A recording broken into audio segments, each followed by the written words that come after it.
Hey, franchisees, I wanted to take a minute to welcome you to this call and thank you so much for watching this recording. We are taping this right now so that hopefully you can take 10 or 15 minutes to watch this at your leisure, maybe later this week. But I wanted to introduce you to Michelle. This is Michelle Pippin, and I met Michelle earlier this year, actually last year, probably in January. I'm sorry. I've already got my dogs are going crazy, so they're throwing their bone around. So if we have interruptions, we'll just have to deal with that. But I met Michelle at Spark and Hustle, and she was part of the Spark and Hustle conference. So I got to spend a lot of time with Michelle this last year and really enjoyed her as a person and more importantly, her as a business owner and just the great advice that she gives. She dispenses to people. So she is all about results and making things happen. And so I approached her this couple of weeks ago after hearing her speak again and knew that she had some great information for everyone. And so I wanted her to share that. So I have some questions for you, Michelle. And I wanted you to first go ahead and tell us who you are and what you do and basically why should my franchisees listen to what you have to say? Okay. So I appreciate you having me here, and I'm really excited to talk with your franchisees. I was able to meet a few of them through Spark and Hustle, so it's great to see you guys again and great to talk with you again. My name is Michelle Pippin, and what I do today really goes back to what I discovered when I first started my little journey in self-employment about 13 years ago, and that is that the more I talk to business owners, I realized that they were all busy. They were doing a lot of things. They were doing all they knew to do in order to succeed. But the big complaint was that they were busy and they were broke. They just weren't making the money. And I think that's something that some of our franchisees are also struggling with, is that they have this business and they're looking to make a profit, but they aren't there yet. Sure. And you know what? I mean, really, it's sort of this abyss between the potential that we know that our business has and the profit that we know that we need and want. And so what I do is really build that bridge between the potential and the profit and really drill down to what we need to do to start getting our businesses to pay us money, which is the point. That's what we came here for. Right. Well, so your background, kind of how did you get started doing this? Okay, so 13 years ago, I just made this really passionate decision. I was pregnant. I had my first child, and I always said that I wanted to be a stay-at-home mom. I married a public school teacher, and there's no family money or savings money. In fact, we had about $213. I say about. We might have had some extra cents, but $213 in the bank. And I just made this passionate decision to quit my job. And I still remember writing the letter to my former boss and explaining the situation to her. And I think the way I put it was, I apologize that I won't be returning from maternity leave as expected. I've had an unexpected issue with childcare. And the issue was, my kid wasn't going. That was the issue, So therein began my journey in self-employment. I didn't know what it looked like. I never set out to become a business owner. All I knew is that the bills were coming in. I had a half a paycheck that was getting ready to come in the mail. I had $213 in the bank. And so I invested $50 to start my business, $50, because that's all I could afford to risk. And so when I started my business, I really just, really, you talk about grassroots. I mean, it doesn't get any more grassroots than what I did. And what I learned through that, though, was that a lot of the sort of business truths that we tell ourselves and that the environment tells us, everything that we accept is true about business, it wasn't true for me. Okay. I learned that I could make money, I could produce money, I could take action every day in order to build my bottom line. And so I started learning these little tricks. And so people say, why should I listen to you? And I'm like, I'm the least likely to succeed in business. I mean, a $50 investment, I had to work around, baby schedules and nursing. And so I have 3 kids, all 21 months apart. nap times, and that was when I had to work. So I'm sort of the least likely to succeed. And I learned a lot about what you can do for very, very little in order to grow your bottom line. Okay, well, good. Well, I know our franchisees are anxious to hear your tips because I think some of us are in that same boat. We have spent money and purchased a Just Between Friends business, and now we're ready to take it to the next level. But some of us are a little bit stuck, and we need some extra tips and tricks. So what is your number one piece of advice for the person who has been in business and might be struggling? Okay, so our worlds are not short on business owners who are experiencing disappointing or even diminishing results, right? I mean, your franchise owners are not immune from this. People that I work with are not immune from this. Our own businesses are not immune from this. And so we see it a lot. And the first thing that I do, the number one piece of advice I give to them is, let's take a look at what you're doing. Many times they talk about what's not working. They talk about the results that they want, and this is not working. And so I want to say, okay, we know what you want. Now let's have a discussion about all the things you're doing in order to get what you want, in order to get those results. Okay. And just yesterday, I was talking to this business owner in my area. I just went into her shop, and I was having some soup, and she came over and started talking to me, and she was saying, how it was so disappointing. She had been in business 18 months. She had invested X number of $1,000s to start the business, and she has these employees. What are you doing to get people into your store? And she went into this litany of, well, I can't afford this, and I don't want to do this, and I'm really afraid I'm going to annoy people if I do this. And I'm like, I'm done hearing what's not working or what you're not doing. What are you doing? What are you pinning your hope on? Right. That you're going to make money from this business? And so the number one piece of advice I have is to look at what you're doing, really lay it out, because sometimes it's hard for business owners to pinpoint, especially in a seasonal business like yours. We need to keep track of what we're hoping will drive the results we want to in our business, because this today's business landscape is no place to rest on our laurels. We have to be taking daily action. And my favorite motto for business owners who are really experiencing some disappointing results is, there's always something that can be done by you today. So let's identify what that is. Okay, that's a very good point. Very good point. And when I have these conversations, Michelle, with franchisees that might be struggling, that is one of the things that we talk about, is take a minute to write down everything you're doing. And then we can look at that and try to figure out where the gaps are. And so I love hearing you reiterate kind of what I'm thinking. And I do it myself. I think, holy cow, I'm busy all the time. And then I'm like not seeing the results I want to do. But when I really sit down and look at what I'm doing, I'm busy doing a lot of nothing sometimes. And but yet it can be overwhelming. Sure. And so we are in one of those seasonal type businesses, and we, our franchisees tend to work in spurts. Even though we tell the franchisees, our top achievers are people who work on their business day in and day out. But sometimes that's hard to take, especially after you just got done with an event and you're like, oh my gosh, I don't want to talk Just Between Friends. I don't want to be on the Yahoo group. I don't want to talk to Shannon or hear from Shannon for at least a month.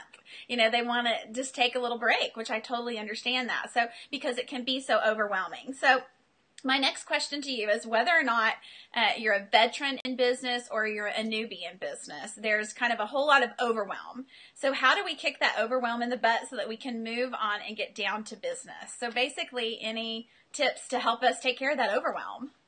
Yeah, so I have lots of tips for that. But first, I want to talk directly to those franchise owners who are saying, like, I'm so overwhelmed after this event. I don't want to think Just Between Friends. If Shannon calls, like, I'm going to, turn in for harassment.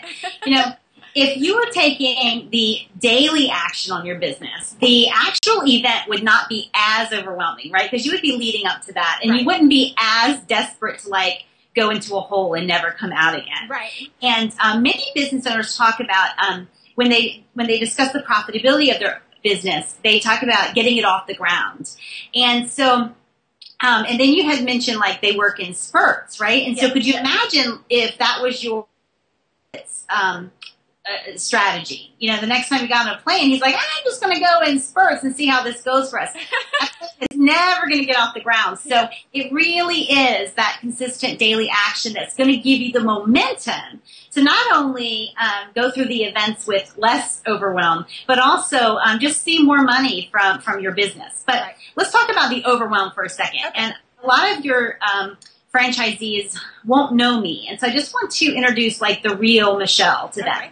I have 3 kids. They are 9, 11, and 13. I have a husband that I just, love beyond reason. I live in one state, and my office and my kids go to school in another state. Wow. So what I juggle are things like, carpool. It's me. When I say carpool, like I'm it. I have to work between the hours of 8:15 and 2:50 every day.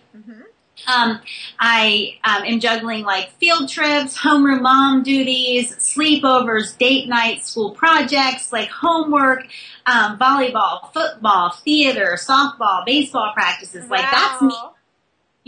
I get overwhelmed. Right. So, I just want to talk with you about like some of the strategies that I found that really, really help me when I'm overwhelmed. The first thing is that we have to understand that overwhelm is about time. It's about how we value our time and how we protect our time. Okay. That's what it's going to come down to. The second thing we need to do is realize that overwhelm is unacceptable. And it's unacceptable because it robs us of peak productivity. Like that's why it's unacceptable. We cannot just live in this persistent state of overwhelm. I get myself out of overwhelm on a regular basis, and I get myself into overwhelm on a regular basis. We want to know how you get yourself out of overwhelm. Right, but it's not acceptable to stay there. So the first thing is to really make a list of all the things that's overwhelming you. Write it down. Take the time to do that. Many times I've been so overwhelmed, I think I don't want to do that. But when I do, I always realize that a lot of little teeny tiny little errand type things are really weighing on my mind. The actual errand might take 5 minutes, but the weight of the overwhelm is costing me in productivity. So write it down so you know exactly what you're up to, what's overwhelming you. Okay. The second thing is you want to make a note. You talked earlier about, being busy doing nothing. We want to make a note of the things that are costing us time but not giving us the rewards or results that we want. Okay. And to do that, we really need to look at all the things we're doing in our day and see, if I'm doing this to grow my business, is it doing that? We have to really be willing to look at the bare facts. So hold your activities accountable to producing a specific result and be willing to take a virtual axe to those things that, maybe I don't want to quit that networking group, or I don't want to do this, or this will be awkward, but I need to do it because it's not serving me right now. Right. That's a very, very good piece of advice. And one of the things that takes time away from me sometimes are those networking opportunities that you talk about. Well, I know if I have lunch with this person that it might help my business later on. But put too many of those together and you're taking out 5 to 10 hours out of your month that you could have been working on a project to produce for you. Sure. And, coffee is expensive time-wise. That's true.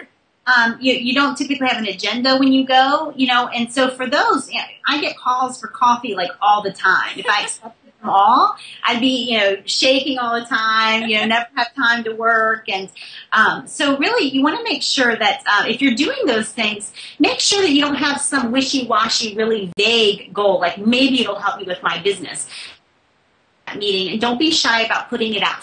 Okay. All right, we are back on. We lost our Skype connection, dang it. I could tell it was going because you were kind of being kind of fuzzy. And I was like, okay. Oh no, I think we're about to lose Michelle. So I will do my best to try and put these two together, but there's a chance that this will be in 2 separate videos. So hopefully I can find someone who can edit this for me. But I did want to, we were just talking about overcoming the overwhelm, and we were talking about Starbucks is expensive to go and, have coffee with friends or whatnot. Yeah. So, have an agenda and don't be shy about that agenda. As women, we kind of, we want to act like it's all about this friendship type of thing. And, if it's about business, let's go ahead and be friendly about it, but let them know what our agenda is so that we know what we expected this, meeting to produce. and whether or not it did or not, and that'll help us decide about the next coffee. So really hold your activities accountable for producing a result.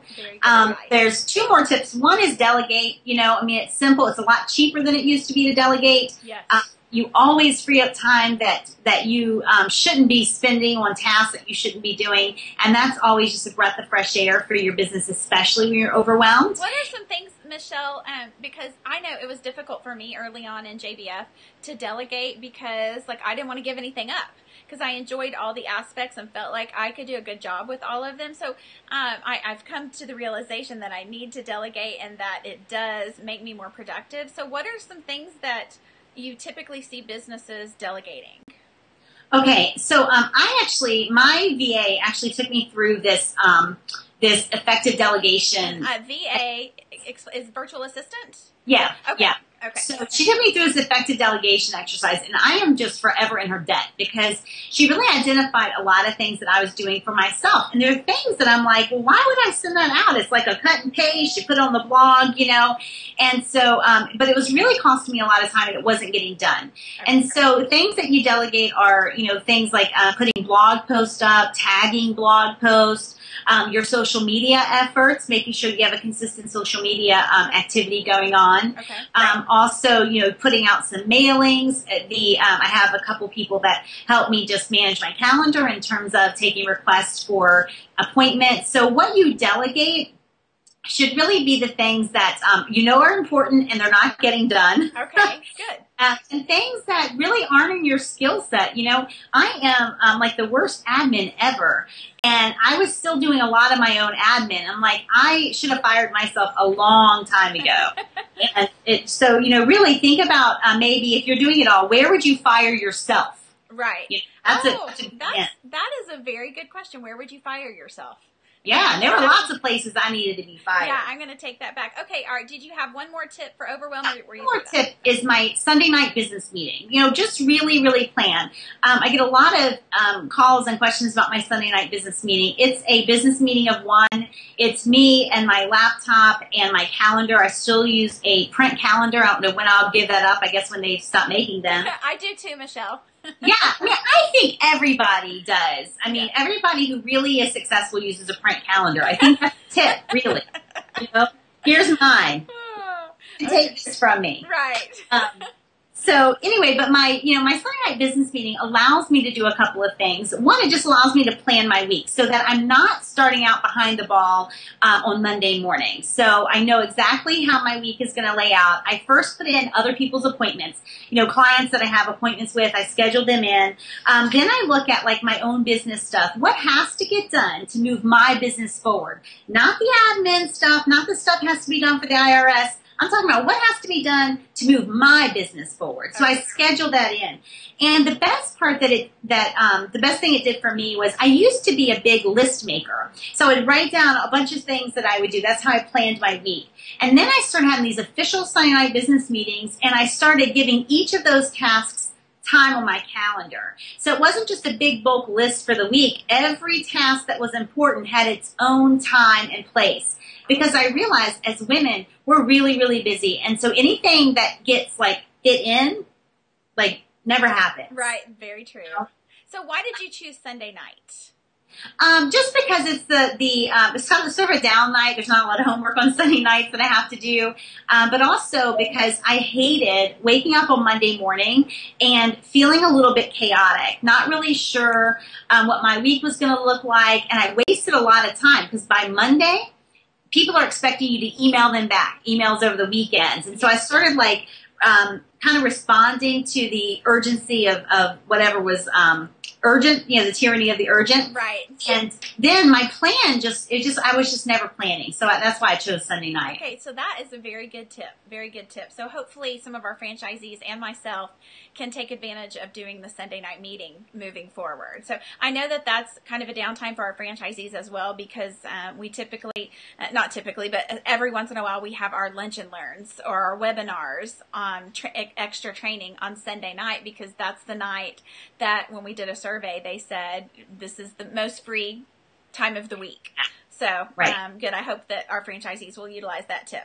Okay, so I know we're coming to kind of the end of our call, but I did have another question. So what is the commonality for those that you see struggling in their business? Do you kind of see the same mistakes happen over and over? A lot of times, yes. So, when I see people struggling, typically they're making some of the same mistakes. One of them is listening, looking at, and modeling their peers. And really, when you consider the statistics that 4 out of 5 businesses fail, Right. the last person you want to emulate are the other 4. In your little circle. Right. So, I say that 4 out of 5 businesses fail because those 4 businesses are talking to one another and they're emulating one another, and that one success is going their own way. So don't emulate your peers. There's just not enough success there. Right. Even perceived success can be deceiving. The second mistake is trying to model our small businesses after big business. And really entertaining things like, logo and all of these taglines. And, not that those things aren't important, but we just don't have the marketing budget the size of Nike. Right. And so we shouldn't concern ourselves with sort of the big business marketing and sales. And, but the foundational mistake I see people making is really sort of forgetting the basics of business success. Bottom line is, if we don't sell things, if you're just between friends, franchise owners, if they're not selling the opportunity to sell and make money on their kids' clothing, if they're not selling the opportunity to come in and shop and save money on their clothing, they're not getting a paycheck. Right. And so let's really drill it down to the basics. Every day they need to be working on promoting this event to people who have things to sell and promoting this event to people who want to buy. Right. And because that's where the success lies. Mm-hmm. We have to sell in order to get paid. And I think that people really, it's an uncomfortable and maybe, it's an inconvenient truth, but it is the truth. And we spend far too little time on what it is that we have to sell and being in those conversations. I think that's a very good point. I know sometimes I get caught up in doing the little things that are easy, that aren't moving my business. Off the list, yes, right? checking off the list. So I love your tip about the Sunday night meeting. I love the idea of maybe our franchisees, if they can make sure every day that they're doing something to get consigners or get shoppers. Right. We move away. When you're seeing the results, and when you're not seeing the results that you want to see, chances are really, really good that you have moved away from daily activity in your business. Right. That's it. I mean, really, there's no mystery or magic pill here. We move away from daily activity, and that's the biggest way to see diminishing results in your business. But the best news is that getting back to daily, consistent, strategic activity in your business is the best way to really build that bottom line and see the results that you want. So that door swings both ways. Okay. Michelle, thank you so much. This has been such a pleasure to be able to interview you, and I know that the franchisees are going to get a lot out of your tips. So I want you to tell us, how can they, if they have further questions and they want to connect with you? I know your core business is coaching. So you do this for a living. So how can they get a hold of you? How do they get in touch with you? My website is the best way. It's bmichellepippin.com, and I'm sure you can put it at the bottom of the video, but it's... That would be if I knew how to edit a video, so we'll see. For Barbara, Michelle with 2 L's and 2 E's, and then Pippin. Okay. And it's really just a site. There's a free report on there, and it's just a site full of articles and tips. It's really a place for business owners to come to be encouraged, empowered, and equipped for business success. And that's sort of what I've tried to create there. And you can just search for whatever's on your mind, and guarantee you there'll be an article or some strategy on there to help you with that. Okay. Michelle, thank you so very much. This has been a huge pleasure and a blessing for me personally, and I know that it will be for our franchises. And again, thank you so much. So we will talk to you soon. Great. Thanks a lot. Thank you.